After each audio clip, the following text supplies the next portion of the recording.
확실한 미래의 가이드라는 제목으로 하나님 말씀 증거하도록 하겠습니다. 우리 14, 15, 16장이 다락방 설교라는 것은 아시겠죠? 앞에 있는 내용들을 정리하는 것은 생략하겠습니다. 우리가 인생에서 가장 두려운 게 무엇입니까? 미래가 두렵습니다. 또 가장 위험한 게 무엇입니까? 불확실성입니다. 그래서 미래의 불확실성, 그러면 이게 위험하고 두려운 것이고, 또 우리가 많은 돈을 들여가면서 미래의 불확실성을 줄이려고 얼마나 애쓰고 있지 않습니까? 그죠? 불확실성이 줄어들면은 그게 굉장히 많은 대가를 치르고 있잖아요. 그게 두려운 거기 때문에 그렇다라는 것입니다. 그런데 하나님 백성들은 걱정할 것이 없는 게 성령께서 미래의 불확실성을 다 제거해 주신다는 거예요. 왜냐하면 우리의 확실한 가이드가 되어 주시기 때문에 그렇다는 것입니다. 그래서 성령과 함께 걸어가면 미래라는 것이 두려운 게 아니고 불확실성이 다 제거가 돼서 승리할 수 있다. 이걸 우리에게 보여주고 있습니다. 그래서 오늘 핵심 구절이 13절입니다. 진리의 성령이라는 뜻이죠.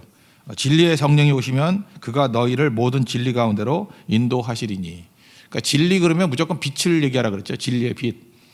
그리고 캄캄한 데 지나가니까 두려운 거잖아요. 근데 빛을 비춰주면은 두려움이 사라지고 그다음에 불확실성이 사라지잖아요. 이게 앞에 뭐가 있는지 모를 때가 무서운 거지. 환히 비춰졌는데 뭐 여기는 평지구나, 여기는 뭐 뛰어넘어가면 되는구나. 그러니까 불확실성이 다 제거가 된다는 것입니다. 요한복음 8장 32절 말씀 우리 맨날 외우잖아요. 진리를 알지니 진리가 너희를 자유케 하리라. 진리 그럴 때는 무조건 빛을 집어넣으라니까요. 진리의 빛이 환하게 비춰주니까 우리에게 자유가 생기게 된다. 결코 방황하거나 낙오되지 않는다라는 것입니다. 그래서 우리가 미래가 힘들죠. 성령과 함께 가면은 성령께서 빛을 비추어 주셔요. 미래가 불확실하죠. 성령과 함께 가면은 성령께서 우리에게 확실함을 주신다는 것입니다. 예수님께서 내가 떠나가는 것이 유익이다 이렇게 말씀을 하십니다. 7절 보니까 내가 떠나가는 것이 유익이다. 이제 떠나가지 않으면 보혜사 성령이 안 오기 때문에 이렇게 얘기합니다. 우리는 이별을 좋지 않게 생각하는 경향이 있습니다. 뭐 이별 그러면 되게 나쁘게 생각을 해요. 아니 뭐 고등학교 졸업하면 그게 나쁜 건가요? 왜냐하면 대학교 시작 아닙니까? 뭐 대학 안 가는 사람도 있으니까 반대로 중학교 졸업하면 나쁜 건가요? 고등학교 시작이잖아요. 그러니까 이게 떠나간다라는 것은 사실 새로운 미지의 세계를 향해서 힘차게 나아간다 그런 뜻이 있는데 그 이별을 싫어하는 것 같아요. 이별을 싫어하니까 새로운 출발을 못 하는 거죠.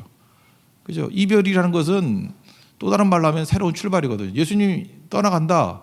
그래서 예수님이 떠나갔다라고 나오는 표현들은요. 요한복음에 보면 전부 다 이퀄 십자가라고 생각하면 돼요. 뭐 내가 떠나가는 것, 뭐 떠날 때 뭐 이러면은 그 이퀄 십자가라고 해석하면 다 해석이 되는 거예요. 십자가가 끝이 아니지요. 그게 성령이 오시는 시작이라는 거예요. 그러니까 죄를 사한다라는 측면에서 볼 때는 끝같이 보이지만 다시 성령께서 오신다고 하는 개념에서 보면은 십자가는 시작입니다. 시작. 우리 한국말에 끄트머리라는 말이 있잖아요. 끝이 아니고 시작이라고 머리가 된다. 그런 얘기입니다. 그 사도 바울도 이런 표현을 썼죠. 자기 마지막 그 유언 같은 말씀이 디모데 후서잖아요. 마지막 쓴 서신 4장 6절을 보니까 전제와 같이 내가 벌써 부어지고 그 드링크 어퍼링 옛날에 관제라 그러던데 이렇게 액체로 드리는 제사 마지막 레스트 원 드랍까지 하나님 앞에 다 드린다 그런 뜻이죠. 전제와 같이 내가 하나님 앞에 벌써 부어지고 그다음에 나의 떠날 시각이 가까웠도다. 이 떠나다라고 하는 게 아날로시스라는 단어인데 이게 재밌어요. 아날로시스라는 단어가 떠나다라는 뜻도 있는데요.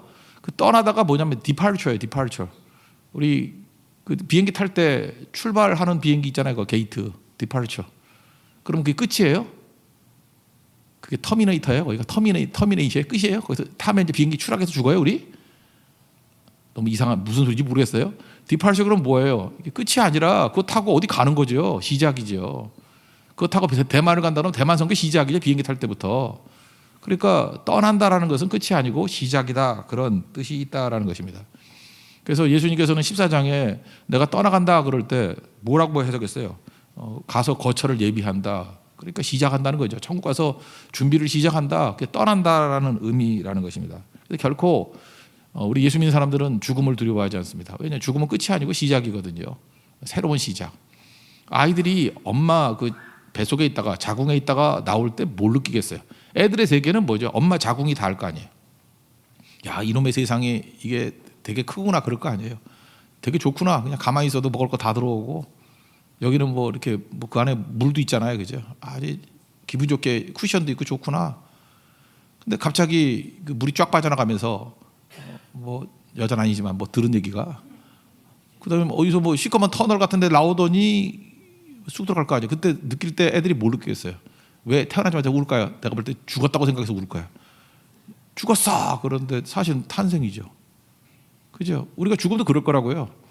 뭐 잘은 모르겠지만 어떤 터널 같은 데를 뭐 지나가겠지. 그래서 와 그러면 천국이지. 새로운 세계.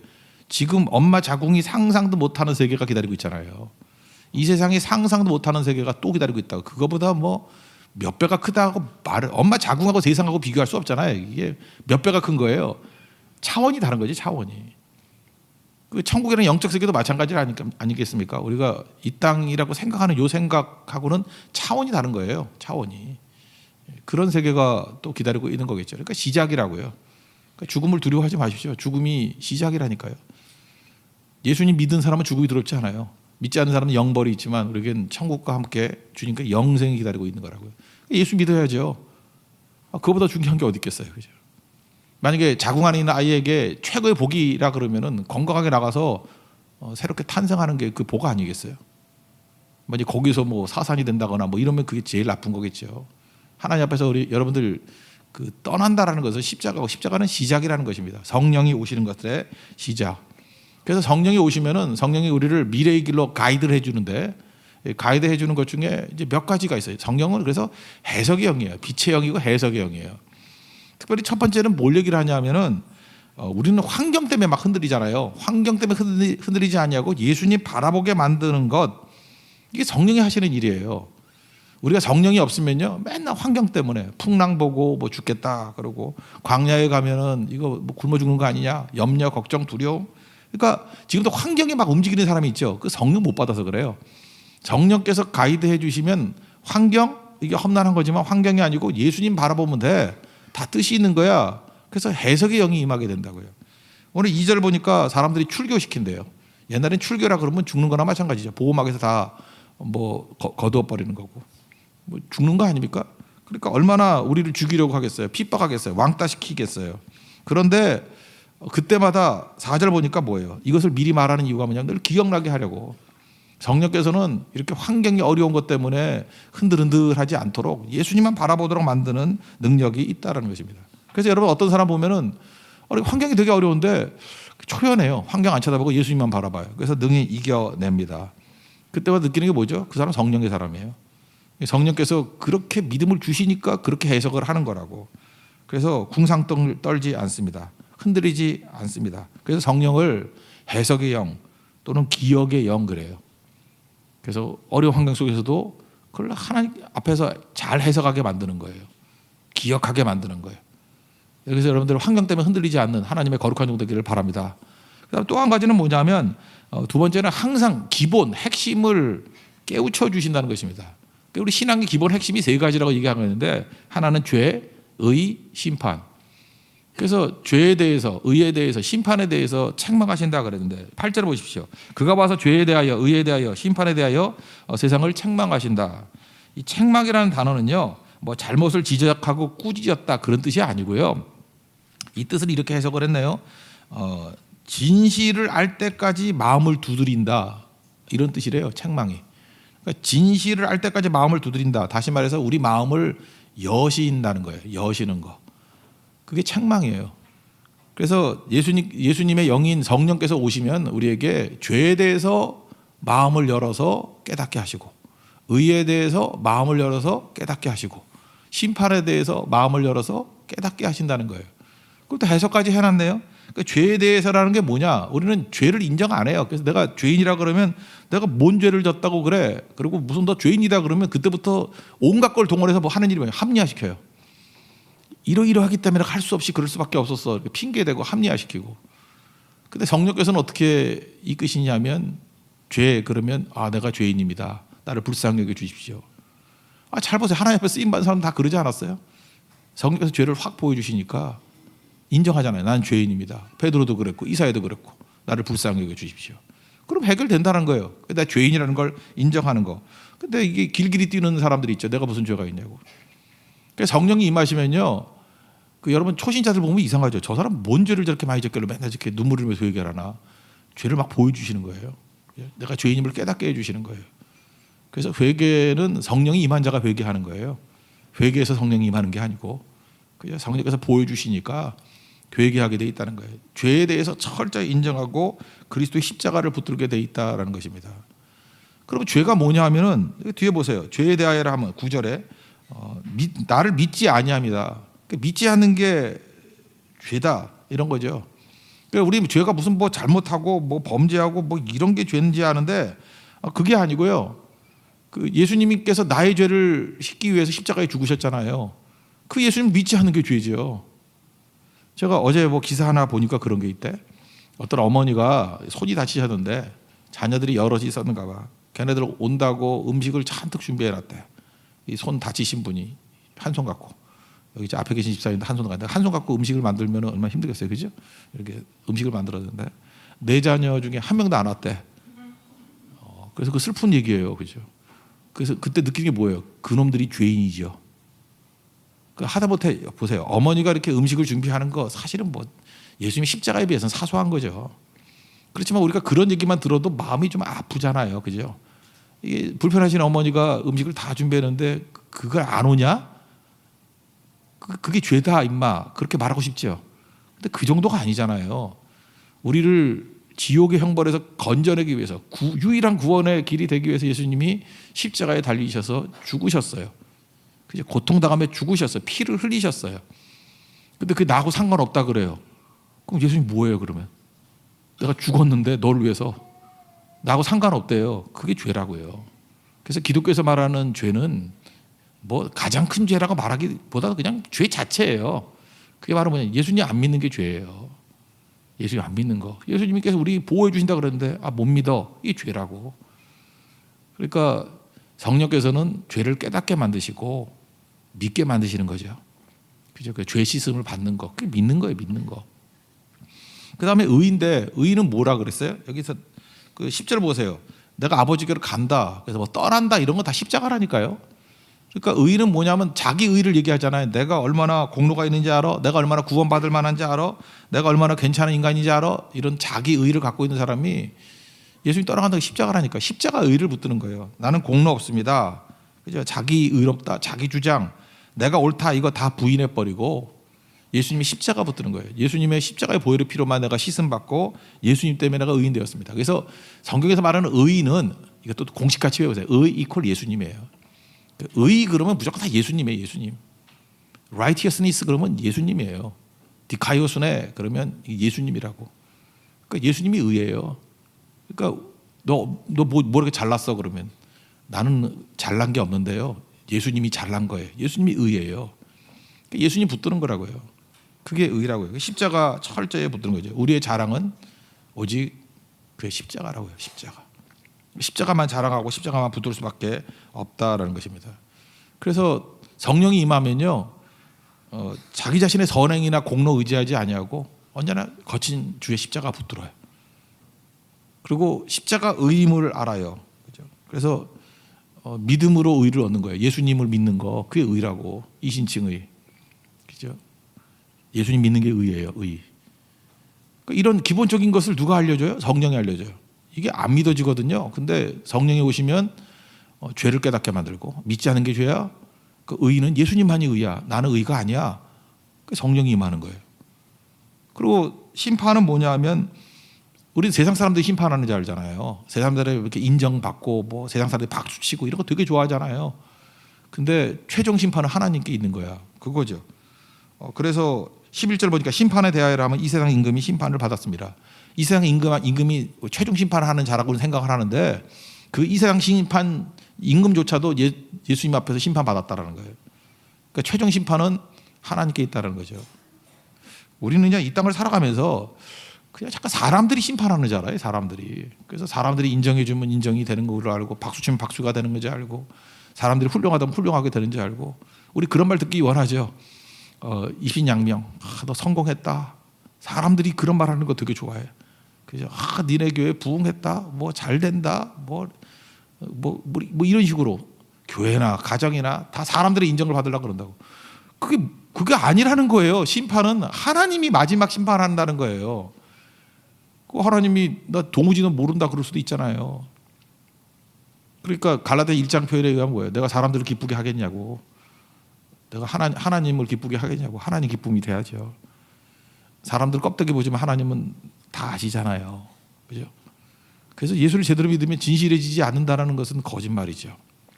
그래서 세상 것 위에 뛰지 않을 걸 썩을 양식이라는데 썩을 양식 위해서 우리는 뛰지 않습니다. 하나님께서 인정하시는 심판하시는 것을 바라보고 뛰는 영생하도록 있는 양식을 위해서 뛰는 거예요. 그거 붙드는 거죠. 그래서 이런 기본적인 거, 이 성령께서 임하시게 되면 죄에 대해서 명확히 깨닫고요, 의에 대해서 명확히 깨닫고 심판에 대해서 최종 심판 하나님이 있는 거야. 그래서 코람데오 하나님 앞에서 삶 이걸 깨닫게 해주신다는 거예요. 참 성령이 그게 중요한 거죠. 성령은 환경 쳐다보고 막 흔들흔들하는 사람에게 예수님만 바라봐. 환경에서 벗어나게 만들고 신앙의 가장 기초적인 죄, 의, 심판에 대해서 명확하게 확신을 줍니다. 그러니까 뭐 흔들릴 리가 없죠. 그리고 마지막 깨닫게 되는 게 뭐냐 하면은 이걸 성령은 새로운 계시를 주시는 영이 아니라는 거예요. 이거 좀 신학적으로 좀 어려운 얘기인데 할까요? 성경의 완전성 또는 계시의 종결성이라 그래요. 그게 오늘 13절 하반절을 보세요. 그가 스스로 말하지 않고 오직 들은 것을 말하며 장래일을 너에게 알리시리라. 내 영광을 나타낸다. 뭐 이런 건데 성령이니까 삼일체 하나님이니까 하나님 계시고 성자 예수님 계시고 성령 계시면 성령께서 우리 성령 받았다 그러는 사람 가운데 가끔 이런 사람 있잖아요. 뭐 맨날 봤다, 뭐 들었다. 저한테도 뭐 이렇게 이메일 보내고 할 때 그래요. 뭐 주님께서 말씀하시기를 나한테도 말씀 안 하냐? 너한테 얘기하냐? 맨날 뭘 들었고 뭐 봤대 맨날 뭐 훤히 봤대. 그리고 자기가 하나님께서 결혼 대상자를 보여주셨대. 근데 왜 걔한테 보여주는 애 이렇게 멋있는 애만 보여줘? 결국 다 아니야. 걔 딴 데 장가 갔는데 지금 미친 거죠, 미친 거, 그죠? 이게 무슨 얘기냐면요. 이게 왜 중요하냐면 성령께서는 새로운 거를 계시하는 영이 아니라는 거예요. 들은 거를 계시했다는 게 뭐예요? 예수님 말씀 안에서만 계시한다는 거예요. 그러니까 예수님 말씀이 뭐예요? 성경 말씀 안에서만 계시한다는 거예요. 그러므로 이게 왜 중요하냐? 이게 이단들이 다 이제 문제가 되는 게 뭐냐면 성경 말씀 말고 새롭게 뭐를 들었다 그러는 것들은 다 가짜예요. 왜냐하면 성령은 스스로를 제한하셔서 새로운 계시를 말씀하시는 게 아니라 그랬잖아요. 예수님께 들은 것만 말씀하신다고. 그 성령께서는 기억하게 만드시고, 그래서 뭐 성령의 계시를 받아가지고 뭐 새로운 계시를 받았다 그러는 거는 그냥 볼 것도 없어요. 냄새난다, 이단이다. 그러면 거의 틀리지 않다라는 것입니다. 그래서 여러분들 내가 이게 성령이 역사하는 건지 악령이 역사하는 건지 구분하는 방법이 뭐냐 하면은 체험할 수 있잖아요. 내가 체험이 부정되는 건 아니잖아요. 뭐 이렇게 체험을 했어. 내가 막 체험을 했는데 우리 한국에 한동안 그런 게 있었잖아요. 뭘 왔더니 이렇게 만졌더니 막 넘어져. 이렇게 되니까 넘어져. 저도 이렇게 밀면 넘어져요. 넘어뜨리니까 나와보세요. 이제 넘어뜨려 볼게요. 확 밀면 넘어지지. 넘어져. 그래서 막 이 밑에 막 담요 깔아놓고 이번에 우리 개근한 사람 그 담요 주는 거 넘어지라고 주는 거 아니에요? 덮으라고 주는 거지. 이렇게 넘어지고 뭐 얼마 전에는 이빨이 금리가 됐대.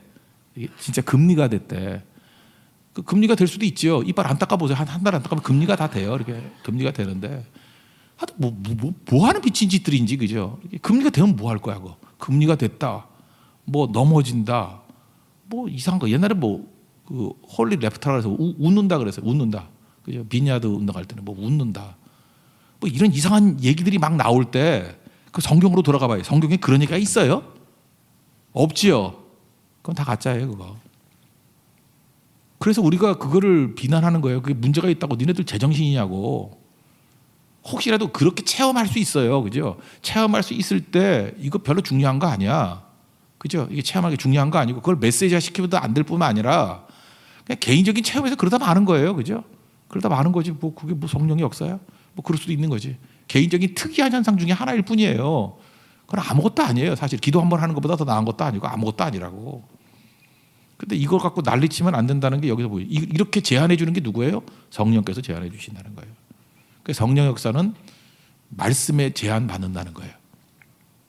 계시의 종결성 그래요. 새로운 계시 없다. 그래서 뭐 와가지고 뭐 언제 종말이 오고 뭐가 오고 이따위 소리 하면 무조건 다 가짜예요 그거. 말씀을 통해서만 계시해 주시는 게 성령이시다. 분명히 예수님이 말씀하시잖아요. 그러니까 속지 않는 길을 우리에게 보여주고 있다는 것입니다. 이게 성령이에요. 그러니까 미래의 불확실성에서 우리는 흔들리지 않죠. 이거 말고도 우리 일상적인 모르는 것들 다 인도해 주신다. 장래일을 알려주시고 이런 길을 이끌어 가신다는 거예요. 우리 어디로 가야 될지를 깨우쳐 주시는 게 성령이에요. 그래서 성령과 함께 살아가기 때문에 우리는 흔들리지 않습니다. 그래서 승리를 맛보는 믿음의 종 되기를 바랍니다. 자리에서 일어나겠습니다. 따스한 성령님 한번 찬양합시다. 따스한 성령님. 이게 제일 말씀에 맞겠네요.